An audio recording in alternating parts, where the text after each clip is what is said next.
But she's had the flu for 14 days. Should she get a flu shot? Well, no. If she got the flu for 14 days, she's as protected as anybody can be, because the best vaccination is to get infected yourself. And so she should not get it? If she really has the flu, she definitely doesn't need a flu vaccine. If she really has the flu, she should not get it again. No, she doesn't need it, because it's the most potent vaccination is getting infected yourself. So as we talk about vaccine mandates, I get calls all the time. People say, I've already had COVID, I'm protected, and now the study says maybe even more protected than the vaccine alone.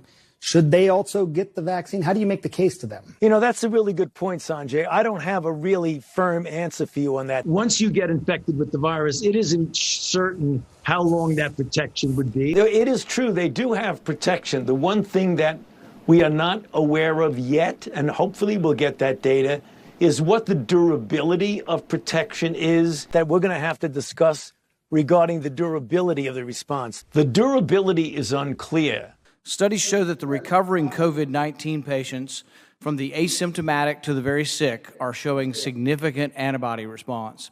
Studies show that SARS and MERS, also coronaviruses, induce immunity for at least 2 to 3 years. And yet the media continues to report that we have no evidence that patients who survive coronavirus have immunity.